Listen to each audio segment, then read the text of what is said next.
The war against fentanyl rages in Colorado. The DEA's Rocky Mountain Field Division says it has seized hundreds of thousands of pills already this year.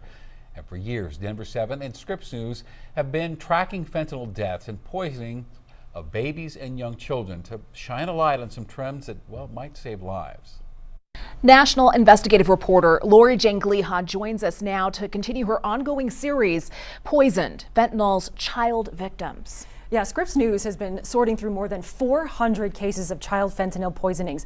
We've been watching video and listening to witnesses report about the way children act after they're poisoned. Recognizing those symptoms could mean the difference between life and death. All the children in the story you're about to see survived. How long has it been like this? A half hour at least. Not every child can be revived after ingesting fentanyl, like this baby in New York. He is pinpoint pupils. I think we ought to do some Narcan. Recognizing the symptoms of an overdose, first responders gave the baby a life-saving medication. How's he breathing now? Oh, he's good. He's good. There we go. There we go. Yes! He is responsive, but he's not responsive. Survival for the youngest victims, many who cannot talk, often depends on someone quickly recognizing the symptoms of an overdose. If he's choking, hit his belly button. He's not choking. Scripps News spent years obtaining and reviewing more than 110 hours of footage and phone calls from police and court files so we can show you what caregivers are seeing when seconds count. He's lethargic. He looks purple and blue. He's breathing, but it's like... We repeatedly found witnesses describing strange breathing that sounds like a snore, like in the case of this Arizona boy who survived. And then I realized he was breathing like really weird, I guess, like in a snoring way, but heavy. Describe He was gasping for air. Yeah. And Scripps News obtained this Ohio police video in which a father describes similar symptoms. And then he started making these weird noises like I never heard of. Yeah, like. According to police, first responders did not administer Narcan, a life-saving opioid antidote, because they confused the child's symptoms for croup, a sickness that can cause coughing and heavy breathing. What are you thinking? Croup. Croup? And he's unconscious? Croup. He's what? He's got a croup. But the child survived after receiving treatment at a hospital. The ambulance brings them in here. They come into the trauma bay. Dr. Natalie Laub treats and studies child fentanyl poisonings as a child abuse pediatrician for Rady Children's Hospital in San Diego, California. She says one of the challenges for first responders is not all fentanyl poisonings look the same. Some of them are not breathing. They have no heartbeat, right? They're in full-on cardiorespiratory arrest. Other kids are just a little sleepy.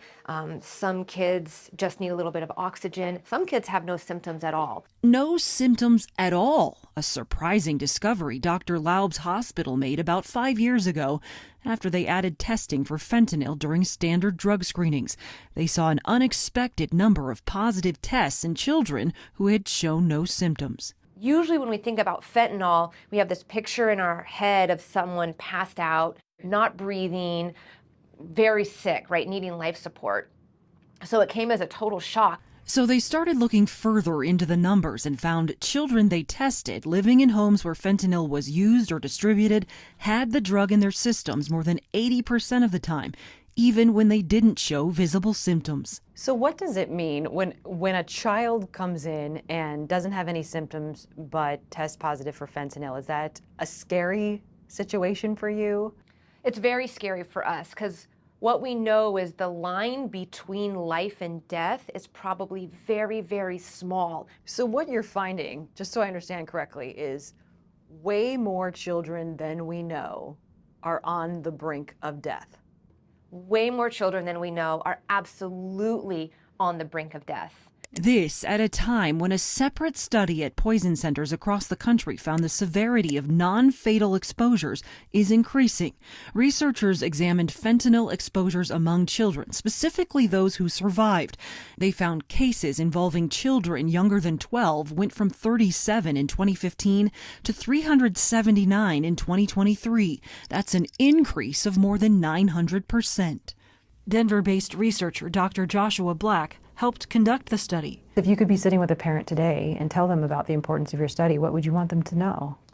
So definitely be aware of the signs of overdose, and these would be, individuals becoming more pale, becoming unresponsive, in the worst cases, falling unconscious, seizing. Okay, buddy. As with the baby in New York who survived, recognizing what's wrong can mean the difference between life and death. In our research, we also found several cases in which a caregiver described that their child seemed sick in the days or even weeks leading up to a child's death.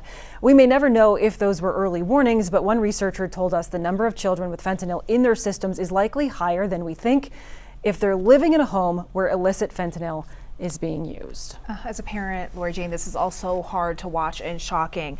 I noticed the child from New York in the beginning of your story, as also in the end, seemed to respond to the Narcan that the medical provider gave to that baby just in case the fentanyl was causing those symptoms. So what happens after a child receives the Narcan medication in the cases that you've researched? Yeah, I should tell you, in that video, we're only able to show a small snippet. So it actually took several minutes before that child responded to the Narcan, and then he had to go to the hospital and get a Narcan drip. So it just shows how important it is to get a medical provider involved. There was a case here in Colorado in Fountain where a mother gave Narcan to her child and then delayed calling for medical help. That child died.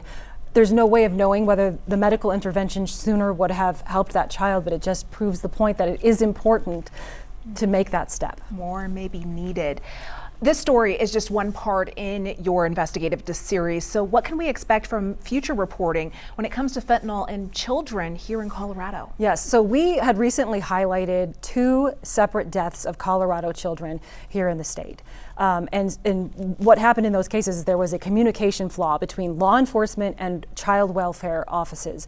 And both of these children had parents who had a drug-related run-in with law enforcement, but law enforcement never told child welfare. And then months after that run-in, the child died. So what we've been doing is talking to legislators here in Colorado on both sides of the aisle to see if that communication gap may be able to be bridged, and we'll bring that story. That's the next one that's coming up in our series. We look forward to seeing more. Lori Jane Gliha reporting for us tonight. Lori Jane, thank you. Thank you.